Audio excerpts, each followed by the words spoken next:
I had uploaded a video on October 15th.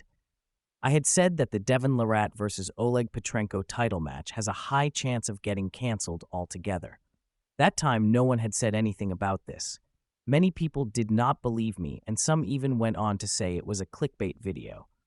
I was shocked and also felt kind of funny by these weird reactions.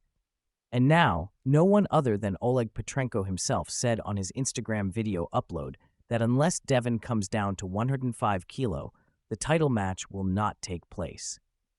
I hope now the naysayers will give me a bit of credence and credit. I mean, this is not rocket science, guys. It is so evident that Devon will never ever make the weight. Devon himself showed on his video that he weighed 279 pounds and some more on 14th of October. That is almost 127 kilos. It was a day before I had uploaded my video on the East vs. West 15 Devon vs. Oleg match, which was quite controversial. There is no way on earth that Devon can get rid of 22 kilos or 47 pounds. It is not possible to get rid of that much weight in 18 or 19 days. And today in a video, a live podcast featuring Morozov and Devon, he was eating away merrily with no worries about his weight. And Oleg will never give up his hard-earned 105-kilo title just like that. He will go ahead with the match even if Devon does not make weight, but it will be a listless and boring match which everyone knows Devon will win. But it will not have any significance since everybody wishes to see if Devon can win the 105-kilo title, which is not his natural weight, and he has to sacrifice a lot of strength to get into that weight category. So everybody was curious about the match, who would win. So even if the match takes place without Devon making weight as a non-title match, it is as good as a canceled match, because nobody is interested in watching a match between 270 pounds Devon and 231 pounds Petrenko, which is a non-title one. We all know Devon will win. Everybody wants to see Devon fight at 105 kilo or 232 pounds, and not at his normal super heavyweight 270 plus pounds. It becomes a meaningless match. Devon said, rather assured, everybody he's going to cut all that weight in the last 36 hours. I had said that would be Devon's plan, to cut water weight. Starting 4 days ahead of the weigh-in, and gradually cut water and carbs and salt, and finally in the last 36 hours, there would be absolutely no food or water intake. But there is no way Devon will cut 12 kilos in 36 hours. Weight cutting also involves a lot of natural sweating by running or rope jumping, and Devon cannot do that. And cutting 10% of your body weight is almost impossible and potentially fatal. I searched everywhere. Even the best MMA fighters do not have a history of cutting 10 to 12 kilos of water weight. That is what Devon will have to do in the last 36 hours, lose 10 plus kilos by only cutting water weight. And Devon does not have even 30% of the fitness of MMA fighters, male or female. So he will not be able to withstand the stress or perform the activities done on the last 36 hours by professional and much younger athletes to cut water to make weight on the weigh-in day. He is an old man. The reason I said 12 kilos and not 22 kilos is because I am assuming that Devon will manage to cut the remaining 10 kilos as normal muscle weight loss in 14 days before arriving in Turkey in some superhuman way through strict diet, cutting down on calories, and lots of cardio workout. Now, friends, this is also a hugely difficult task. I mean, cutting 10 kilos of normal weight.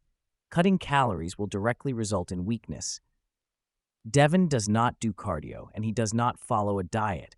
By that I mean low on fat, carbs, high on protein, something that is done by bodybuilders. And Devon is also 49 years old now.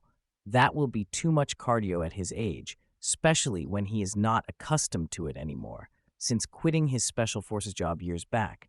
Have you ever seen Devon doing any cardio workouts in the last 20 years? Keep in mind, on October 14th, Devon had 22 kilos to lose with exactly 18 days in hand. 4 days have passed since then, and he still looks the same, and he keeps eating more. So you see, Oleg has said there will be no title match unless Devon comes down to 105 kilo or 232 pounds. And there is no way Devon will make weight on November 1st morning, the weigh-in day. Unless he weighed himself on October 14th with some added weights in his hand just to fool us and did not show us his actual weight. And maybe Devon wants Oleg Petrenko to get complacent. That could be a possibility too, since in King of the Table 12, Devon was at 261 pounds. I do not put anything past Devon. He can pull this stunt too. He will not think twice before lying. Ha ha ha. I hope after Oleg's video upload on Instagram yesterday, you all will believe me now that I was not too wrong in saying that the title match has a high possibility of getting canceled. I can guarantee it will get canceled. Please do not say clickbait again. It has not been canceled yet, but I am very sure it will be, and I have already given the reasons, and Oleg Petrenko has cemented my claims. Whatever I had predicted was based on simple maths after observing the history of weight and water cutting by the mixed martial artist experts prior to weigh-in. Whatever Devon Larratt has to do is unprecedented, has never done before. Feel free to check out on Google or ask any MMA expert if you happen to know anyone personally. And mind you, friends, even if Devon is just a few grams above 105 kilo during the weigh-in, the match will not take place. The title match, Devon has to be minimum 105 kilos, else Oleg will refuse the match outright, because he knows that Devon will gain back around 6 to 8 kilos after the weigh-in and before the match starts. And Oleg is certainly justified in doing that. Look, though, it is common practice everywhere. Cutting water weight and gaining that back after the weigh-in is called cheating. One may not like the word, but that is what it is in reality, though it is legal and practiced by athletes. So, Devon has around 30 hours after the weigh-in to regain a lot of his depleted strength and body weight before the match commences. He will be much above 105 kilo when he is actually fighting Oleg at the table. Maybe around 112 to 114 kilos. Oleg is not a fool, right? He also is very aware of the weight-cutting techniques used by heavier opponents, and he will not compromise over a milligram of extra weight.